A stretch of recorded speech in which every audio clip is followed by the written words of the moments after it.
Greetings again. This is Robert Schein, Managing Director and Partner of Blanke Schein Wealth Management. Today's August 31st. It's a Monday of 2020. So let's get right to what's moving the market. And thanks for watching. So here we have it. Today is the last trading day of August right now. And this really takes us back to the future. If you take a look at August historical performance as measured by the S&P 500, traditionally the equity markets and the stock market in August aren't the best. This case is absolutely different. Why wouldn't it be? It's 2020. We have the second best on pace recorded performance for the month of August right now. Obviously, markets are down a little bit today in today's trading. The best performing August was 7%. We're just under that, or about 6.8%, a little bit lower than that if we close lower today. Regardless, the 6% August is tremendous. Going back to 1986, gosh, back to 1986 just puts a big smile on my face. If you're a baseball fan, it brings you back to 1986, the Mets versus the Red Sox series. That was the curse of the Bambino. If you remember, the Mets were twice away from one strike, and Red Sox would have had the World Series. But then you had the infamous 2 outs, 2 strikes, no one on.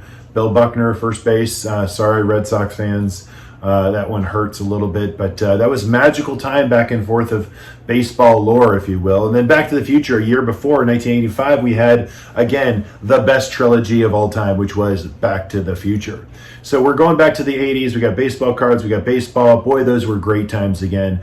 We also had markets that were up at the same time. So that was a good little memory lane right now. But right now, as we watch the S&P 500, even if we close lower than where we are right now, we're still 6% higher for the month of August, which is a tremendous win as it relates to what the markets are sort of performing for the year of 2020. So here we go. We'll see how it closes out today. So I want to bring back to the forefront our September 16th national Zoom call with First Trust political strategist Robert Stein, not to be confused with Robert Schein, but Bob Stein essentially is that political insider that is going to give us all that inside look as to what to expect for the upcoming November elections. So be sure to mark your calendars and jump on that call with us. We'd love to have you. Friends and family, we've already had several clients reach out on Friday and say, is that open to everybody? And yes, it's open to everybody. It's free. So feel free to share. We appreciate that. As it relates to September, previous to election, it's going to provide opportunities. We've had the markets, as they just reported, month of August, report very strong. So taking advantage of, again, the Federal Reserve backdrop is going to support markets in this case on a go-forward basis. That is sort of our trend, is our friend.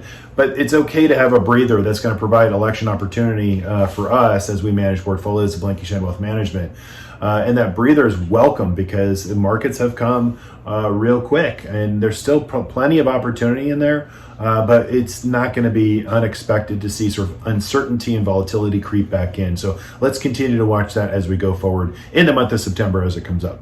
So my last topic of the day, betting odds are tightening. We just concluded the Republican National Convention where President Trump just accepted the Republican national or nomination, if you will. The week prior, we had Joe Biden, Vice President Joe Biden, accept the same for the DNC.